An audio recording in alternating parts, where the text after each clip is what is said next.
lot of information has surfaced about the latest Trump/Fox/Giuliani scandal over Hunter Biden's emails since the original New York Post story, and none of it is good for Donald Trump.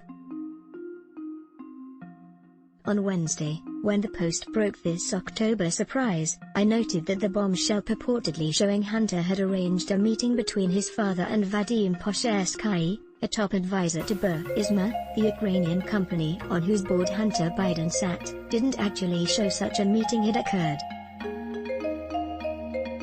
The Biden campaign has said Biden's official schedule shows no such meeting occurred.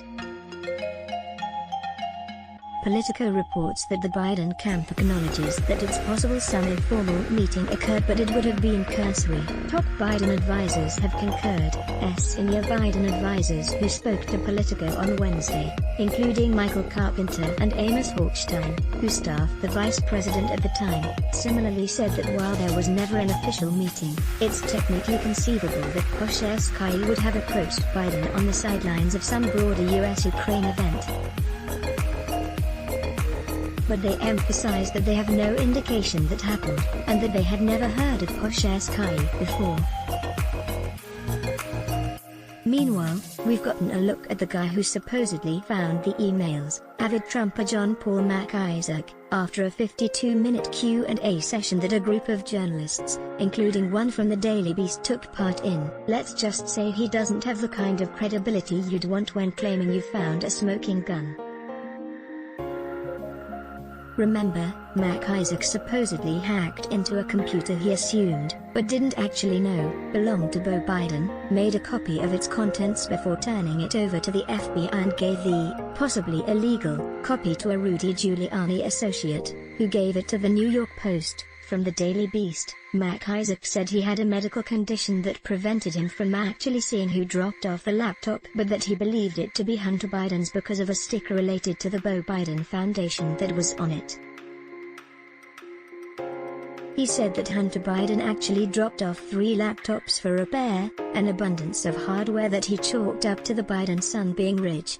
Throughout the interview, MacIsaac switched back and forth from saying he reached out to law enforcement after viewing the files in the laptop to saying that it was actually the Federal Bureau of Investigation that contacted him. MacIsaac refused to answer specific questions about whether he had been in contact with Rudy Giuliani before the laptop drop-off or at any other time before the Post article's publication. Pressed on his relationship with Giuliani, he replied, "When you're afraid and you don't know anything about the depth of the waters that you're in, you want to find a lifeguard." Seeming to realize he'd said too much, he added, "Shit." Media Matters points out that although the laptop was reportedly dropped off to MacIsaac in April 2019, Beau Biden has been living in Los Angeles since early 2018. But wait, there's more. Steve Bannon's Chinese allies may be involved, too.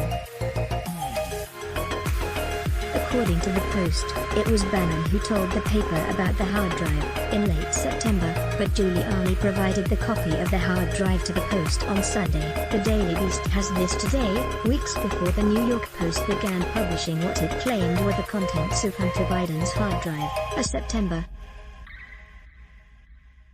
25 segment on a YouTube channel run by a Chinese dissident streamer, who is linked to billionaire and Steve Bannon Bakago Wengi, broadcast a bizarre conspiracy theory. According to the streamer, Chinese Politburo officials had sent 3 hard disks of evidence to the Justice Department and House Speaker Nancy Pelosi containing damaging information about Joe Biden as well as the origins of the coronavirus in a bid to undermine the rule of Chinese President Xi Jinping. 3 days later, a Twitter account linked to Go and Bannon's Himalaya movement subsequently amplified an edited clip of the segment alongside the pledge of a bombshell. 3 hard disk drives of videos and dossiers of Hunter Biden's connections with the Chinese Communist Party, CCP, have been sent to Nancy Pelosi and DOJ. Big money and sex scandal. Many of the claims made in the September video are absurd on their face. and the video leaves it unclear whether Go and his media empire had foreknowledge of the Post's impending story or whether their endless conspiracy theorizing simply handed them a lucky coincidence that only looks prescient in hindsight. But this wasn't the first time that Go's media empire reinforced narratives that aligned with Team Trump's.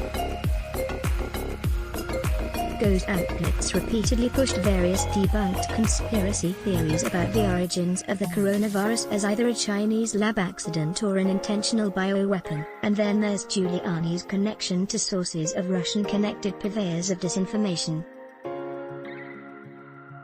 Media Matters does a nice job of documenting that, including the fact that Fox News' own Brain Room warned colleagues to be wary of his claims. On Wednesday, when the Post broke this October surprise, I wrote, "The coronavirus is spiking and millions of Americans face hunger and eviction. It's hard for me to see how Joe Biden's son ostensibly arranging a meeting with his father and a foreign company 5.5 years ago is going to capture the imagination of the public." But even so, the facts are very suspicious. Since then, Trump's poll numbers have not improved, though the election is far from over. But without much else to sell viewers on Trump, Fox is still all in. Giuliani image via screen grab, let's block ads. Why? Show your love for him. Click the link in description. Thanks for watching.